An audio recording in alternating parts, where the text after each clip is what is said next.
It's the Mike Francesa Podcast on the Bet Rivers Network. Hello again, everybody, and welcome to the Mike Francesa Podcast. After the Jets were just blitzed, banged, beat up, pounded, any word you want to use today, 32-6 by the Buffalo Bills, who put themselves back into the race while they knocked the Jets off the road and even forced Saleh to make a quarterback change, something he has been just not only reluctant to do, but just showed that he just doesn't have a clue of what he's doing with the offense. And it shows every time. I'll get to that in a minute. This week started with, we're going to wait the players-only meeting, which are utter nonsense. I told you, good coaches don't have players-only meetings because they don't need players-only meetings. So the players-only meeting, which these guys said, very productive. What comes out of a players-only meeting? It's a player goes up and gripes about one thing or another. Get me the ball, or we got to do this better. If everything's going well, nobody has a players-only meeting. So there's no reason for them, okay? They're not productive in any way. It's nonsense. If you're not playing hard enough, look in the mirror. The coaches have to coach. The players have to play. That's the way this works. It's the way it's always worked. The ideas of coaches-only meetings, and then, we're going to move Hackett up into the booth. Oh, that worked great. How about moving him outside the stadium or move him where he should be, as far away from the game as you can? But they can't because he is Rodgers' guy. He's here because he's Rodgers' guy. He's not equipped to do the job that he does. He's terrible at it. He is not a good coach, but he's here because he is the hand-picked guy of a legendary quarterback who isn't here. And now I don't want to hear any more about Aaron Rodgers' race to come back on, Christmas. The bottom line is, what is he coming back to? Why would you race or tell Aaron Rodgers to hurry to come back to what? Come back into a game where they're already out of the playoffs? Jets aren't going to the playoffs. They are 4-6 and heading south as quickly as humanly possible because what you saw today you will see more of, and that is the defense breaking down. And after the game, Saleh had to make sure to tell you, it was only 2 plays. It was only 2 plays. Hey, it wasn't like our defense got beat. All he cared about was the defense. When he was asked about the offense, he said, well, wait until I look at the game tape. Wait a second. Weren't you there? Didn't you see what your offense did today? You knew exactly you want to talk chapter and verse about the defense, about, the penalty here killed us, or, Sauce made the wrong read, or just to make an alibi because his beloved defense gave up some yardage and some points today, so it can't be on the defense. Instead, he tells you nothing about the offense because he doesn't have anything to say about the offense. He doesn't know what he's looking at. And today, I'll tell you about the quarterback. They have a short work week this week, which means if you're going to change quarterbacks, which he might do, and again, I have been very hard on Zach. I just watched Zach talk. I feel bad for him. He said the right things. Hey, whether I'm in or out, I'll work as hard as I can. I'll be supportive. All right, he knows he played badly. He said today, you know what, nothing worked. And Saleh got up and said, none of us did our job today. Why not? Why, as coaches, are you in as big a game as you had on the schedule this year? Why aren't you doing your job? Why aren't you being innovative on offense? Why aren't you trying things? Yes, you have bad personnel on the offensive line. That is as much on the front office as anything else. A lot of this falls on the front office. Let's be honest. They have good defensive players. They have a punter who has been their MVP, okay? And he made the best offensive play today, too. Well, why not? He's their best player. The bottom line, though, is they have no clue as a team. The head coach, and I don't know what Romo's talking about. I mean, maybe his idea is just to say nice things about everybody. He's telling you the Jet offense showed progress. When? What offense are you watching that is showing progress? Number 2, Saleh's a great coach. How is Saleh a great coach? He's 15-29. He's never even had anything close to a winning season. He's lucky if he gets a 4th shot at this. And you're telling me he's a great coach? In what? Where? How? What are we talking about? Hackett can't do his job. The quarterback can't do his job. The head coach, when it comes to running the team, can't do his job. So what are we talking about here? We're talking about a 4-6 team that has a very good punter and a really solid defense, which can only stand up for so long. Hey, they got torched a little bit today. They gave up some plays today. They gave up some completions today. They made some mistakes when penalties, which they always do, but they gave up some big plays today. But you know what? Sooner or later, their defense has to break. It can only do so much. And I don't know if any of the other quarterbacks on this roster who can step in this week for Zach. And I would think they'll make a change. It doesn't matter if it's Zach this week or not. I don't expect any big change if it's somebody else. They will probably do a more professional job because while Zach has made some decent throws at times and done a couple of decent things at times, for the most part, he does not understand how to keep an offense running. He does not understand what it takes to have a touch in the pocket. He does not understand how to utilize the entire field. He does not understand what to do with his other receivers other than Wilson. He doesn't have a clue on so many things. He holds the ball way too long. On a play today where he threw the ball into the ground and you saw Hall shake his head because Hall basically was saying, hey, the play there is let the rush come to you and flip it over their head, not throw it into the ground. That's how you make that play. The bottom line is he just, you know what, he's not ready at the position, and that might be his last chance ever because I can't see him being on the team next year. They got to bring a real backup in for Rodgers because let's be honest, they're going to sell Rodgers for next year. We know that. Rodgers is going to sell Rodgers for next year, which means Saleh will be back and Hackett will be back, and they'll erase this whole year, and it will be, okay, another offseason where Rodgers will have everybody thinking great things. Now, if they don't spend every resource they have, both in terms of making cap money available and using all their draft picks to build him an offensive line. Yes, he could use another receiver, but you can get 1 million guys to play that secondary role. I could give you 30 guys who could play opposite Wilson and do a good job. The bottom line is every waking moment, every possible resource with Rodgers next year has to go into that offensive line. And Douglas's job is on the line, and everybody who has anything to say about personnel in that building, his job should be on the line next year if they cannot put an offensive line in front of Rodgers. And they have to bring in a backup quarterback who can play. If one thing you've seen this year, as you have rookie quarterbacks playing all over the league and you have starters out for the season, this last week, you see Watson out for the season. You see Burrow out for the season. More quarterbacks hurt today. The bottom line is you have 10 rookies playing in this league right now. The Giants are on a third-string quarterback. You have got to put a premium, especially with a quarterback with his age.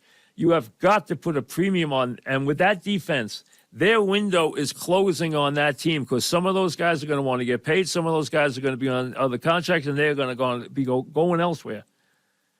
If you want to try and take a run with this defense and Rodgers, you have got to put everything you can into the offensive line, and you have to have a backup quarterback who can get the job done. If he's got to hold the fort for 2 or 3 weeks, hey, if he's got to do it for the season, odds are he won't take you to the promised land.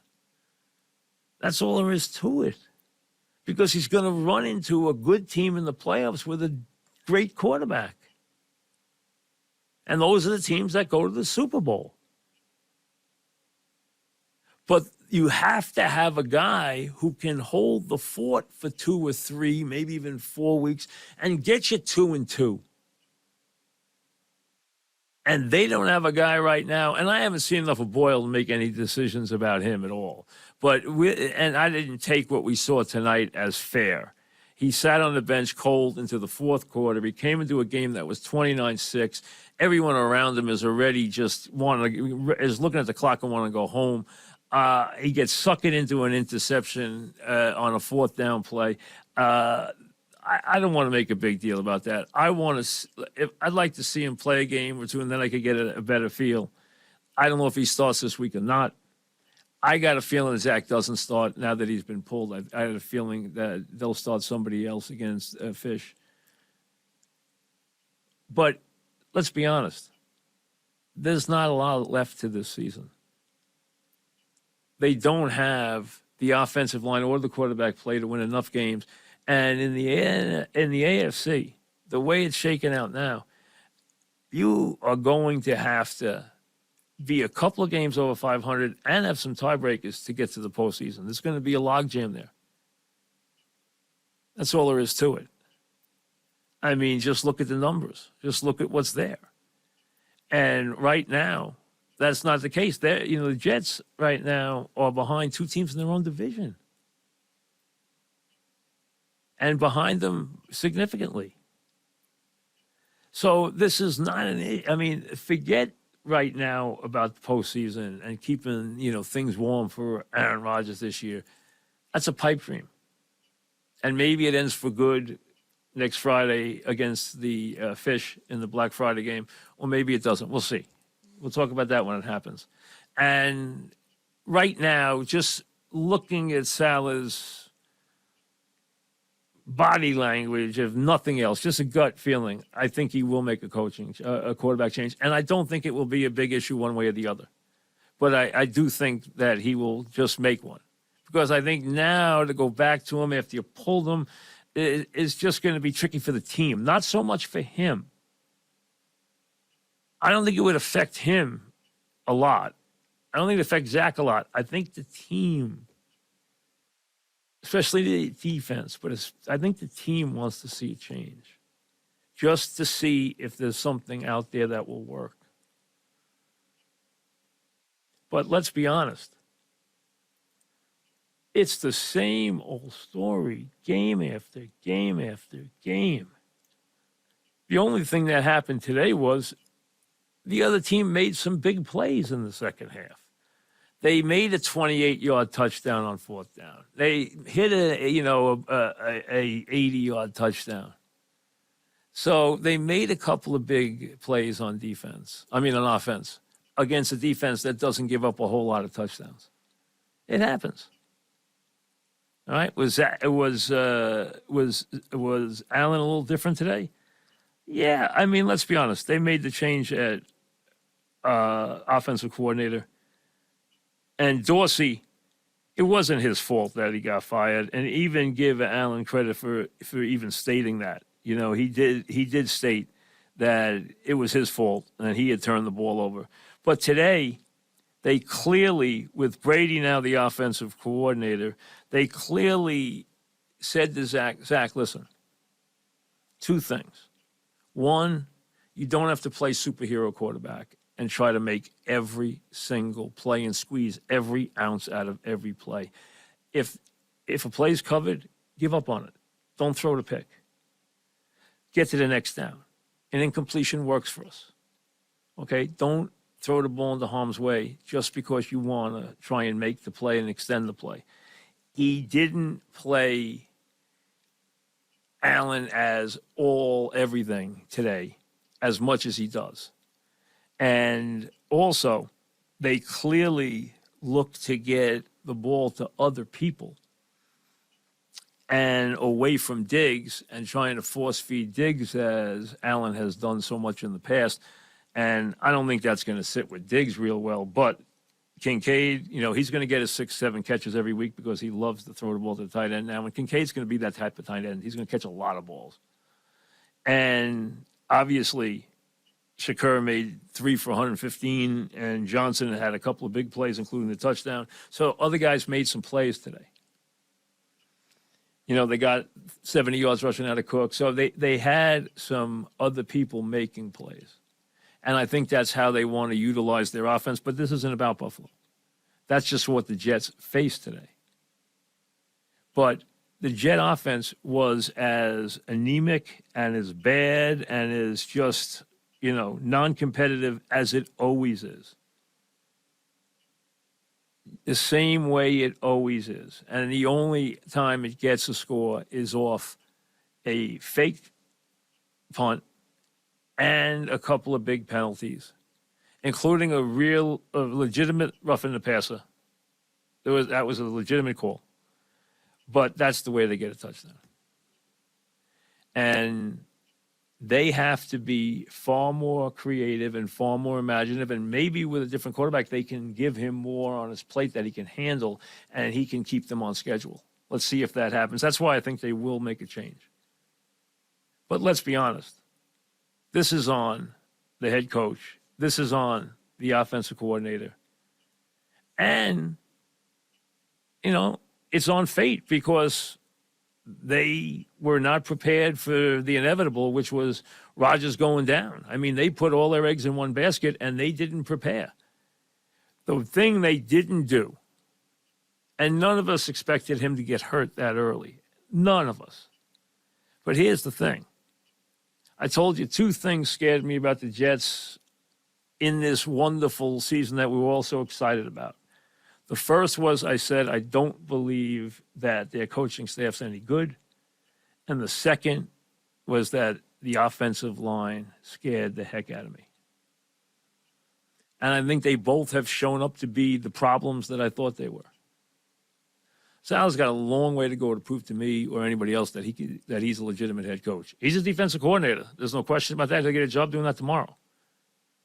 But you know what? That doesn't make him a head coach. And when it comes to running this offense and running this team, he sure doesn't act like one. You know my thoughts about Hackett? They go way back. But remember, he's here for one reason, and that reason is your hope for next year. And that's what you're going to start to turn your eyes to. But don't turn your eyes now to this idea of December and Aaron Rodgers. Turn your eyes to next September and a healthy Aaron Rodgers behind a very different, rebuilt, and fortified offensive line. Because if that offensive line, when they hit training camp, isn't fortified by 5 or 6 new faces, you got big problems. Because these guys are awful. And that can't stand. Not with the quarterback whose mobility is of enormous question, and his ability to take a hit now comes under a lot of scrutiny considering his age. His talent, his ability to move the offense, throw the ball, unquestioned. He's one of the best quarterbacks I've ever seen. He's an all-time great, but he's old, and he's brittle. And he should be thinking now about getting ready for next year. Let these guys handle this year. This year that's unfortunately not going anywhere. They came off the Giant game with a gift. And you know what? They did nothing with it. They lost to the Chargers, who today lost to the Packers. They lost to the Raiders, who today lost to the Dolphins. And then they lost to the Bills. And now they have the Dolphins in front of them in a game that they will be the underdog, and rightly so. But let's be honest. I feel bad for Zach Wilson. I thought he was stand up in his after the game talk. I think he said the right things. I think right now his future is not very bright here because it doesn't make a lot of sense why he would be back. They need better than him as a backup next year to Aaron Rodgers. And it really, I don't think it's any of the guys who are here because none of them have shown us anything. And I just don't think it's Zach. I don't think anybody would be comfortable with that. And this was a hard run for him. And, a lot of people started jumping on Zach's bandwagon, which I thought was a little puzzling. But, hey, they're hoping with their heart. I understand that. And I can understand it. He seems like a decent kid to root for. But he's got a long, long, long, long way to go as a quarterback. And with this coaching staff and that offensive line, he's never going to learn. Absolutely never. The podcast, of course, brought to you by the good folks at Bet Rivers. Remember, download the Bet Rivers app for all of your wagering needs and to have some fun with their stuff like the extra value they give you with the Bet Rivers Squares. You can win up to $10,000 in bonus money. Just bet $10 on a same-game parlay in any of the games where the square is featured. The icon will be right in the corner. It's there for all the NFL games. It's there for some college games. So check it out. Go to betrivers.com. Go to the Bet Rivers app. Download it, and away you go. We got a very busy week coming up. We will do our Football Friday podcast on Wednesday. That'll get you ready for all the games. First of all, you got a great game tomorrow night. I may do something after the game Monday night if it's that good, if it's as classic as we hope it'll be. If not, I can wait till Tuesday. I'll be having shows, podcasts for you probably every day leading up through Wednesday and the holiday. We will do the Football Friday podcast on Wednesday. Remember, you got 3 big games coming up on Wednesday, and they're interesting from this standpoint. The Lions winning today, that was an enormous win. Coming back and winning that game was an enormous win for them because if they can get this one against the Packers, and the Packers, they're up and down, but they're dangerous. If they can win that game, though, on Thanksgiving, and that's the first game, and think about the scene. Think about how many times you have tried to get yourself interested in a Lion Thanksgiving Day game at 12:30, where they're playing the, Peyton Manning Colts and they're, 14-point underdogs. Or they're playing, somebody good from the conference or from the division, and they're huge underdogs, and they never keep the game competitive. And you go into it saying, oh, rule number 1, bet against the Lions on Thanksgiving, And once in a while they jump up and bite somebody, but not really. This year, think of the scene there this Thursday when they will be 8-2 on Thanksgiving, welcoming in the mighty Packers, the Packers that they think of as mighty through the years, not this year, but through the years, and realize that this is the best record that the Lions have taken into a Thanksgiving Day game since 1962. And I don't want to, go back into the old ancient days of the NFL, but in the 50s, the Lions were good. It's a long time ago, though. It's been a long time since they've been good. And now you can see what a raucous atmosphere that will be in a sold-out building on Thanksgiving against a Packer team that won today, came from behind, beat the Chargers, held them off. Their young quarterbacks show some promise. I think he's got some ability. But the Lions, if they get to 9-2, they have the easiest schedule of all the big teams in the NFC. They have the Cowboys, but the rest of it, they got a couple with the Vikings. So we'll see how the Vikings do tonight. But the Lions are headed for what they hope is a magical season. And to have them, greet the world and have Detroit greet the world as a powerhouse on Thanksgiving is so different for them. It's got to be very, very special. And then Washington, which was brutal today and is terrible in the secondary, is beat up on defense, cannot protect their quarterback.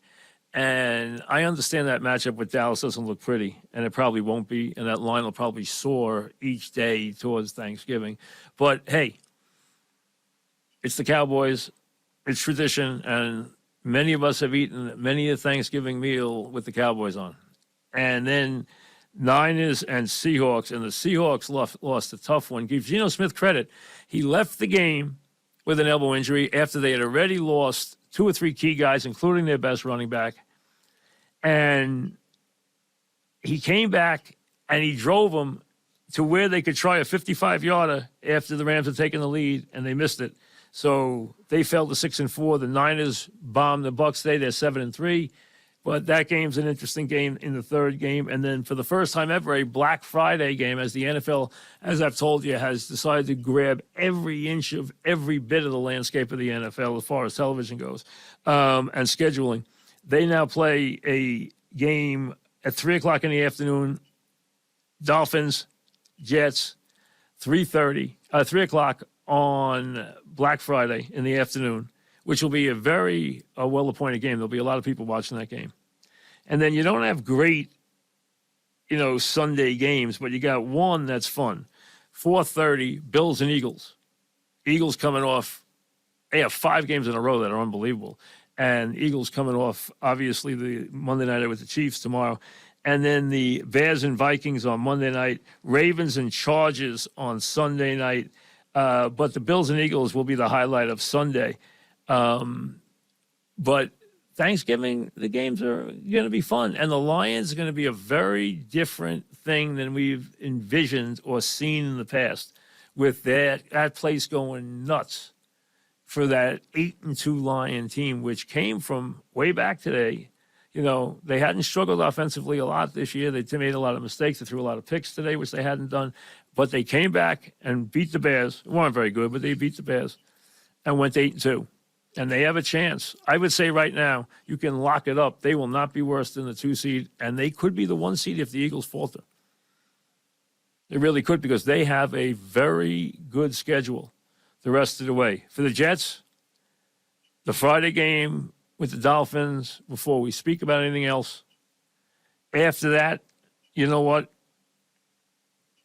It doesn't really matter until we see what happens there. If they win that game, we can talk about a couple of weeks where they will have winnable games against the Falcons, the Texans. Jets have to look up at the Texans right now, who are 6-4 and thinking playoffs. With Stroud threw some interceptions today, but he hit Dell for enough yardage and got the job done and held off Arizona today. But, those are games, and then another game with the Dolphins. But before that, they have to win this game first, see who the quarterback is going to be. I don't think it will be Zach. I wouldn't rule it out, but I'd say it's probably not going to be him, the way it sounded to me after the game. But a brutal loss for the Jets in every which way, soup to nuts, game that will propel the Bills and derail the Jets. And again, change the focus. It should change the focus on all this Aaron Rodgers talk. We'll see you tomorrow.